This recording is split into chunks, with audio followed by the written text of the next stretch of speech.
운전을 하다 보면은 자동차에 엔진 체크업 사인 아니면 다른 워닝 사인들이 빨간불이 켜질 때가 있습니다. 제가 이전에 타고 다녔던 차에 점검하세요 하는 그런 빨간 일세 사인이 3개가 들어왔습니다. 엔진 체크업 사인, 브레이크 사인, 그리고 또한 시트벨트 사인. 그런데 타고 다닐 때마다 불안하더라고요. 메케닉에 가서 이 사인이 들어왔습니다. 어떻게 해야 되겠습니까? 예, 특별한 문제가 있는 것은 아니지만은 이것을 고치려면 돈이 많이 들어갑니다. 지금 있는 차의 값보다 더 많은 돈이 들어갑니다. 이렇게 얘기합니다. 그러면서 이렇게 말씀하세요. 그냥 차가 고장날 때까지 타고 다니세요. 그 말 듣고 난 다음에 그렇구나.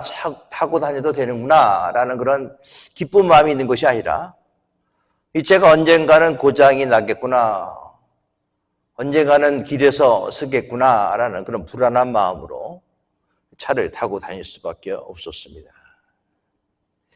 자동차가 주인에게 저 좀 고쳐주세요 하는 그런 정말 간절한 신호이기 때문에 고쳐야 되는데 고치기에는 돈이 너무나 많이 들고 또 안 고치기에는 불안한 그런 마음으로 그 차를 타고 다닐 수밖에 없었습니다.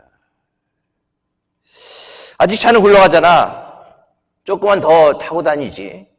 차가 망가질 때까지 타고 다니지 라는 그런 마음으로 차를 타고 다니는데 더 이상 차를 타고 다닐 수 없는 지경까지 차가 이르렀습니다. 그러면서 생각하기를 이전에 이런 경고등이 켜졌을 때 진작에 멈추고 빨리 고쳤으면 더 낫지 않을까라는 그런 생각들을 했습니다. 오늘 본문에 등장하는 애굽의 왕 바로가 이런 운전자였어요. 하나님께서 피, 개구리, 이 파리, 그리고 가축의 전염병, 독종, 하늘에서 쏟아지는 그런 우박과 해, 불, 이런 모든 7번의 강력한 워닝 사인을 주셨음에도 불구하고 그는 이 하나님의 워닝 사인을 무시해버렸습니다. 무시해도 돼. 단지 빨간 불빛일 뿐이야 라고 생각했는지 모릅니다. 그리고 환경이 개선이 되고 그리고 또한 숨 쉴 틈이 있으면은 그것을 회개 기회로 삼지 않고 고집을 피울 여유로 착각했습니다. 오늘 우리의 인생도 우리가 스스로 질문을 할 필요가 있습니다. 내 인생의 계기판에 하나님이 켜두신 워닝 사인, 경고등은 없는가? 나는 그 신호를 보고 브레이크를 밟고 있는가? 아니면 그 신호를 무시해버리고 계속 나의 인생의 차를 몰고 있지는 않는가? 오늘 보면 7절을 보십시오. 바울의 신하들은 애굽에 들어온 경고등 워닝 사인을 보고 왕에게 나아갑니다. 7절 말씀입니다. 바울의 신하들이 그에게 말하되 어느 때까지 이 사람이 우리의 함정이 되리까? 그 사람들이 보내어 그들이 하나님 여호와를 섬기게 하소서.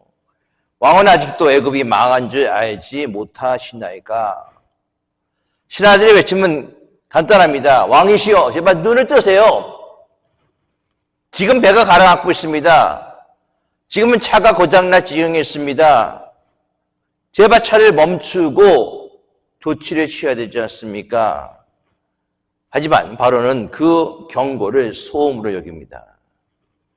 사랑하는 성도 여러분, 오늘 설교 제목이 아직도 알지 못하십니까? 입니다. 이 설교 제목 가운데 속에서 가장 무서운 단어가 뭔지 아십니까? 아직도라는 거예요. 하나님께서는 수많은 사건과 사고를 통해서 내 삶에 간섭해 주셨는데도 아직도 깨닫지 못하십니까?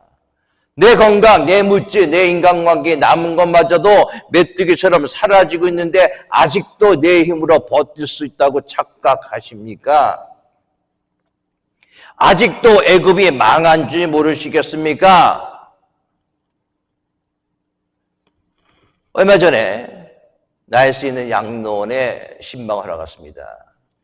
제가 여기 있는 권사님이 잘 알고 있는 어떤 예수 믿지 않고 교회 다니지 않는 분들을 위에서 계속적으로 전도하고 교회 나오라 권면했지만은 그분들은 마음이 그것을 받아들이지 못하는 거예요. 그래서 한 여자분이 스트로크에 걸리고 남자분이 같이 들어가서 부부가 같이 나을 수 있는 양로원에 같이 계십니다. 연세가 75세, 70세 되신 분이에요. 아내는 스트로크에 걸렸고 남편은 건강한 편이지만 옆에 스트로크 걸린 아내를 위해서 같이 양로원에 계십니다. 제가 가서 말씀을 증거했습니다. 예수 믿으셔야죠. 천국 준비해야 되지 않습니까? 이제 고집 그만 버리시고 예수님 믿으셔야 됩니다. 천국에 가셔야 되지 않습니까? 그런 말을 듣고 고민했는데 그들의 마음이 열리더라고요. 예, 예수 믿겠습니다. 받아들이겠습니다. 라고 얘기하더라고요. 그동안에 수많은 하나님이 전도를 하기 위한 권사님 또한 건강이라는 모든 것들 또한 인생의 모든 경고등을 하나님께서 켜주셨음에도 불구하고 이제는 나이가 들고 몸이 움직이지 못하는 그때에 예수님을 영접하겠습니다. 물론 영접하지 않은 것보다 더 낫겠죠. 내 건강, 내 물질, 내 인간관계에 남은 것마저도 메뚜기처럼 사라지고 나니까는 이제서 예수님을 영접하겠다는 거예요. 오늘 보면 7절에서 바로의 신하들이 왕에게 던지는 그 절박한 외침에 우리는 분명하게 대답할 수 있어야 됩니다. 이것은 왕에게만 던지는 그런 외침이 아닙니다. 오늘날 수많은 사인들을 보고도 하나님께 돌아오지 않는 우리 세대, 때로는 완악함에 갇힌 우리 자신을 향한 하나님의 질문이기도 합니다. 아직도 알지 못하는가? 오늘 말씀을 통해서 정말 우리가 무엇을 알아야 될 것인지를 살펴볼 수 있기 바랍니다. 1절과 2절 말씀이에요. 여호와께서 모세에게 이르시되 바로에게 들어가라. 내가 그의 마음과 그의 신하들의 마음을 완강하게 하면 나의 표정을 그들 중에 보이기 위함이며 내가 내게 애굽에서 행한 일들 곧 내가 그들 가운데 행한 표징을 네 아들과 네 자손에게 전하기 위함이라. 너희는 내가 여호와인 줄 알리라. 하나님께서 바로의 마음을 완강하게 하신 이유와 이 재앙들이 계속되는 이유에 대해서 목적에 대해서 분명히 말씀하십니다. 첫 번째, 바로를 단순히 파멸시키려고 한 것이 아니라 바로에게 다시 한번 누가 전능자이고 누가 이 세상의 주관자임을 알게 하시기 위한 사인이었다는 거죠. 표징이다라고 얘기하고 있습니다. 오늘날 신약시대에 사는 우리에게 하나님이 보여주시는 표징이 있습니다. 그 단 하나의 표징은 무엇인가? 바로 예수 그리스도의 십자가의 표징입니다. 고린도전서 1장 18절 말씀에 십자가의 도가 멸망하는 자들에게는 미련한 것이요 구원을 받는 우리에게는 하나님의 능력이라. 멸망을 당하는 자는 그들에게 워닝 사인을 통해서 십자가에 보여주셨음에도 불구하고 미련하게 보이는 거예요. 그러나 구원받는 우리에게는 하나님의 능력이다라고 얘기하고 있습니다. 세상의 시각인 바로의 방식은 힘을 더 키우고 고집을 부리고 상대를 굴복시켜야 산다고 믿습니다. 바로가 끝까지 항복하지 않은 이유가 바로 그것 때문이에요. 그러나 하나님의 시각인 십자가의 방식은 보잘것없는 지팡이와 메뚜기였습니다. 그리고 인류를 구원하시기 위해서 가장 처참한 실패의 상징인 십자가를 선택하셨어요. 죽어야 살고 내려놓아야 얻으며 성기어야 높아진다는 십자가의 도, 세상의 머리로서는 이해할 수가 없어요. 미련한 것처럼 보입니다. 그러나 메뚜기 재앙 앞에서 내 자존심을 꺾는 것, 그리고 이 미련하게 보이지만 그것이 바로 살 길이라는 사실인 것입니다. 십자가의 도는요, 자기 부인의 길이에요. 바로는 나라는 우상에 갇혀서 나라가 망해가는데도 보지 못했습니다. 그러나 십자가의 도는 나는 죽고 예수로 사는 것입니다. 오늘 본문 3절에서 하나님은 모세에게 내가 어느 때까지 내 앞에서 겸비하지 아니하겠느냐? 라고 물으라 라고 얘기하고 있습니다. 겸비해요. 이것이 바로 십자가의 도입니다. 내 고집, 내 계획, 내 경험은 십자가에 못 박을 때 비로소 내 삶을 갉아먹는 메뚜기 재앙에서 벗어나 하나님의 통치가 시작이 됩니다. 메뚜기 재앙은 인간과 하나님의 관계가 끊어질 때 보여지는 그런 비극을 보여주고 있어요. 십자가의 도는 막힌 담을 허무는 도입니다. 예수님은 친히 제물이 되셔서 하나님의 진노를 몸으로 막으셨어요. 이집트 전역에 임한 심판의 동풍, 그 동풍을 십자가라는 도수로 막아 세우신 분입니다. 예수님이 희생될 뿐에 망했다라는 탄식이 아니라 살았다라는 찬송을 부를 수 있게 되는 것입니다. 십자가의 도는 영원한 표징의 승리의 표징을 나타나고 있습니다. 메뚜기 때는 잠시 모든 것을 휩쓸고 가지만 십자가의 은혜는 영원합니다. 바로는 재앙이 떠나면 다시 마음이 완악해졌습니다. 그것은 참된 변화가 아닙니다. 그러나 십자가의 도를 아는 사람은 고난이 떠나간 뒤에도 교만하지 않습니다. 오직 주만이 나의 여호와이십니다 라는 그런 고백이 그들의 삶 가운데 나오는 것이죠. 자, 1절 말씀이 지금 현재 심판에 집중했다면 2절 말씀은 미래의 교육에 대해서 집중합니다. 2절 말씀에 내가 애굽에서 행한 일들 네 아들과 네 손자 귀에 전하기 위함이라. 하나님은 모세에게 이 끔찍한 재앙의 현장을 기억하라고 말씀하십니다. 왜일까요? 훗날 자녀들에게 들려줄 간증거리로 만들기 위하십니다. 얘야, 그때 우리가 다 망한 줄 알았다. 다 죽는 줄 알았다. 메뚜기가 온 땅을 덮어 소용이 없었다 한다. 그러나 하나님이 우리 땅을 지켜주셨어. 그리고 하나님이 동풍을 부시니까는 재앙이 오고 서풍을 부시니 재앙이 떠나가더라. 인생의 바람을 주관하신 분은 하나님뿐이시다 라는 것을 가르쳐주기 위해서. 여러분, 오늘 우리에게 당하는 모든 고난들, 우리에게 당하는 모든 아픔들, 그 아픔을 견디고 믿음으로 말씀으로 살아가는 여러분들의 모습을 자녀들이 볼 때 그 자녀들 또한 하나님이 살아계심을 분명히 볼 줄로 믿습니다. 하나님은 지금 여러분들의 고통을 통해 가문의 신앙의 유산을 만들고 계신다는 거예요. 1절과 2절의 결론은 이것입니다. 너희는 내가 여호와인 줄을 알리라. 여기서 알다라는 것은 히브리어 야다라는 단어입니다. 머리로 정보로 아는 것이 아니라 지식으로 아는 것이 아니라 함께 하나님과 동행하며 삶으로 하나님을 알아가는 모습이에요. 호세아 선지자는 이렇게 외쳤습니다. 그러므로 우리가 여호와를 알자, 힘써 여호와를 알자. 그의 나타나시면 새벽빛같이 어김없나니 비와 같이 땅을 적시는 늦은 비와 같이 우리에게 임하시리라. 여호와를 알자, 하나님을 알자, 힘써 알자라고 얘기하고 있습니다. 오늘 교회가 위기를 겪는 이유도 뭔지 아십니까? 지식으로만 하나님을 알아요. 지식으로만 예수님을 압니다. 성경 공부 좋죠. 그러나 그 성경 공부가 여러분들 지식적으로만 끝나는 것이 있다면 그것은 문제가 되는 것입니다. 하나님의 삶에서 경험하는 믿음의 성도가 적기 때문에 그래요. 오늘 유명한 성우가 신앙독 발표를 하였습니다. 공연 마지막 순서에 앉아있는 객석을 향해서 그 안에 있는 노신사에게 혹시 듣고 싶은 시가 계시면 알려주시겠습니까? 라고 물어보는 거예요. 그 노신사는 시편 23편을 낭독해 주시겠습니까? 성우는 hon기 수락했습니다. 그의 완벽한 발성, 정교한 감정 조절, 그리고 모든 사람이 반할 만한 그런 목소리, 그 목소리로 여호와는 나의 목자시니 내게 부족함이 없으리로다. 시편 23편을 낭독했습니다.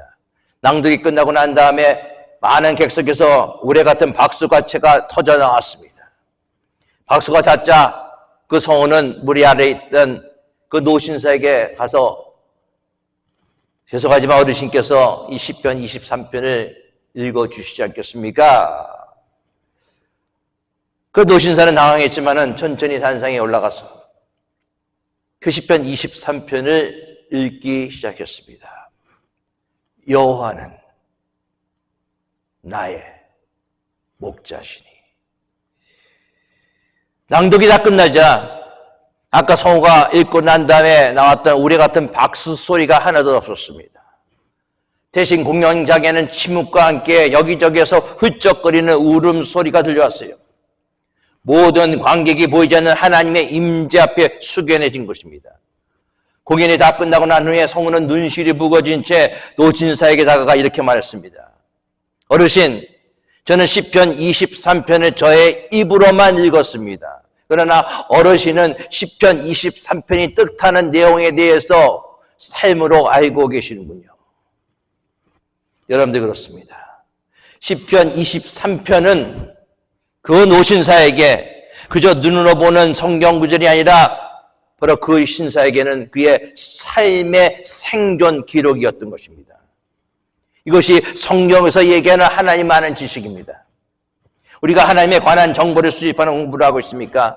하나님과 함께 걷는 삶을 살아가고 있습니까? 우리가 힘써 여호와를 알자라고 얘기하는 그 알의 모습은 나의 삶을 통해서 아는 모습이죠. 과학자들은 물의 성분에 대해서 잘 알고 있습니다. H2O, 그렇죠? 수소두기와 산소가 결합해서 물을 만듭니다. 그것이 물의 분자 구조지요.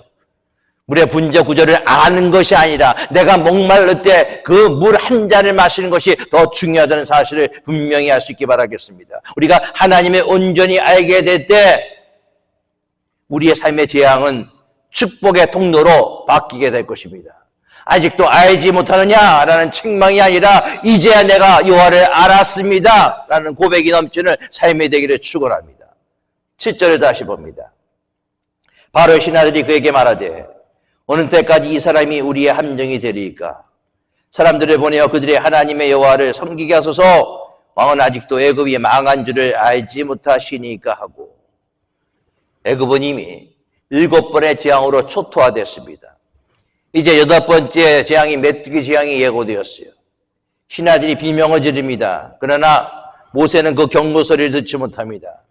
신하들은 모세를 가리켜 우리의 함정이 되었다라고 얘기합니다. 그러나 모세가 함정이 아니라 하나님 말씀을 거부하는 바로의 완악함, 하나님 말씀을 거부하는 그의 나의 마음, 그 마음이 바로 함정이 되었다는 것입니다. 우리가 겪는 고난 중에 상당수가 환경 때문이 아니라 내가 내려놓지 못한 내 안에 있는 우상과 고집 때문임을 분명히 알 수 있기 바라겠습니다. 아직도 알지 못하느냐? 이 질문은 바로의 영적 무지를 꼬집습니다. 이미 상식적으로 끝난 게임이에요. 그렇죠? 7번의 재앙으로 초토화된 것이 바로 애굽 땅의 모습입니다. 그러나 죄의 무서운 속성은 이미 끝난 게임이라 하더라도 그것을 끝까지 붙들고 있는 거예요. 죄의 속성은 객관적인 판단력을 상실하게 합니다. 이 자기가 가지고 있는 자존심 때문에 국가가 망하고 가정이 망하고 나라가 망하는 것입니다. 흥미로운 점은 바로의 비유를 맞췄던 신하들이 먼저 위기를 깨달았다는 거예요. 그들은 애굽이 망했음을 직시하고 있습니다. 얼마 전 한국에서 일반 국민들에게 교회를 믿습니까? 라는 그런 질문을 했어요. 그 질문에 74%가 교회를 믿지 못합니다 라고 얘기했어요. 여러분들 굉장히 큰 수치입니다. 74%가 교회를 믿지 못한다라고 얘기를 하고 있는 거예요. 한국 교회는 망해가고 있습니다. 세수 문제, 재정적 투명성 부족, 정치 편향성 등이 주요 원인을 꼽힙니다. 교회가 세상에 답을 주지 못한다는 본질적인 신뢰의 상실에서 기인됩니다. 건물은 화려해지고 그 안에 채울 사람과 기복주의 신앙이 망해가고 있다는 그런 징조의 모습인 것입니다. 이런 말이 있습니다. 교회의 위기는 곧 세상의 위기가 아니라 세상이 더 이상 교회를 궁금해하지 않는다는 것이 진짜 위기다라고 얘기하고 있어요. 세상은 다 알고 있습니다. 교회가 망해가고 있다는 것을 알고 있습니다. 그러나 그 안에 있는 교회 지도자들, 목사를 필요한 그 모든 사람들이 변하지 못하고 있습니다. 바뀌지 못하는 거예요. 오늘 신하들의 구원을 들은 바로가 다시 모세와 아론을 부릅니다. 본문 10절과 11절 말씀에 아주 교묘한 제안을 드립니다. 너의 장전만 가서 여호와를 섬기라 라고 얘기하고 있어요. 부분적인 순종이죠. 이것은 사탄이 오늘날 우리에게 쓰는 그런 전략입니다. 괜찮아, 교회 나가. 그러나 열심히 믿지는 않아. 그리고 나가더라도 가끔 나가. 주일날 너의 일이 있으면 그냥 너의 일 봐라고 얘기하고 있어요. 바로 이것은 사탄의 전략의 모습입니다. 어디든만 가라라고 얘기하고 있어요. 그렇기 때문에 오늘 본문 2절 말씀 속에서 이 모든 것들은 너의 자녀에게 알게 하기 위해서 이런 모든 사인들이 있다, 표징들이 있다라고 얘기를 하고 있는 것입니다. 하나님 우리에게 전부를 원하십니다. 모세는 나중에 26절에 이렇게 답합니다. 우리의 가축도 우리와 함께 가고 한 마리도 남길 수 없습니다. 하나님 앞에 99%의 순종도 불순종임을 분명히 알 수 있게 바라겠습니다. 네 직장도, 네 자녀의 교육도, 네 물질도, 한 마리의 가축도 이집트에 남기지 않고 주님께 드립니다. 온 가족이 예배 자리에 나와 함께 하나님을 찬양하는 여러분들의 되기를 축원합니다. 동풍을 타고 온 메뚜기 때는 애굽에 남은 모든 채소와 열매를 먹어치웁니다. 바로는 내가 범죄하였노라 라고 급히 회개하는 척하지만 재앙이 떠나자마자 다시 마음이 왕왕해집니다. 이거는 상황 모면형 회개예요. 전형적인 모습입니다. 여러분들 애굽의 비극은 메뚜기 떼에 있지 않습니다. 그들의 비극은 하나님의 말씀을 듣고도 변하지 않는 그런 마음에 있는 거예요. 메뚜기는 지면을 덮어서 땅이 보이지 않게 되었다라고 얘기합니다. 더 무서운 것은 바로의 교만이, 우리의 교만이 하나님의 영광을 보지 못하게 덮고 있다는 사실인 것입니다. 아프리카에서 원숭이를 잡을 때 쓰는 방법이 있다고 합니다. 여러분들 아마 이미 들어보셨을 거예요. 입구가 좁은 유리병에 원숭이가 좋아하는 견과류를 집어넣습니다. 그리고 원숭이가 손에 넣어서 그 유리병에 있는 견과류를 잡을 때 손이 커지죠. 그러면은 손을 빼야 되는데 잡고 있는 땅콩 때문에 손을 빼지 못합니다. 병에 손이 껴서 올짝짝짝 못하는 원숭이를 손쉽게 잡는다는 것입니다. 놓으면 되는 거예요. 다 털어놓으면 됩니다. 그러면 손이 병에서 빠질 수가 있습니다. 그러나 바로는 지금 애굽이라는 기득권과 왕의 자존심이라는 경과를 싣고 있어요. 놓지 못합니다. 우리 또한 마찬가지입니다. 여러분들 무엇을 붙잡고 있습니까? 무엇을 움켜잡고 있습니까? 놓으셔야 돼요. 그래야 살 수가 있습니다. 재앙의 한복판의 가장 놀라운 표징은 이집트 전체가 메뚜기대로 덮였을 때도 이스라엘이 머무는 고생 땅만은 안전했다는 사실인 것입니다. 성도 여러분, 오늘 이집트의 신하들은 애굽이 망한 줄 알지 못하니까 라고 절망의 끝을 보았습니다. 그러나 이스라엘 백성들은 바로 고생 땅에서 이집트를 떠날 희망의 시작을 보았습니다. 오늘 여러분의 삶이 메뚜기 떼에게 가위가 먹힌 들판처럼 황폐합니까? 망연자실하면서 앉아있지 마십시오. 우리에게는 십자가라는 영원한 고생 땅이 있습니다. 망했다, 끝났다 라는 세상의 소리가 아니라 내가 너를 지킨다 말씀하시는 하나님의 목소리를 들을 수 있기 바라겠습니다. 사랑하는 성도 여러분, 7절의 외침은 비덕 바로에게만 향한 소리가 아닙니다. 왕은 아직도 애굽이 망한 줄 알지 못합니까? 이 탄식이 우리의 탄식이 되지 않기를 바라겠습니다. 이 절규가 여러분들의 절규가 되지 않기를 바라겠습니다. 지금 기회가 있고 지금 때가 있을 때 하나님을 영접할 수 있게 바랍니다. 예수 그리스도를 영접할 수 있게 바라겠습니다. 바로는 7번의 기회를 발로 차버렸어요. 그리고 8번째 재앙이 메뚜기 앞에 서 있습니다. 오늘 이 말씀을 통해서 우리에게 묻습니다. 너는 언제까지 내 고집에 죽어갈 것이냐? 언제까지 그렇게 살 것이냐? 이제는 내가 여호와인지를 알 때가 되지 않았느냐?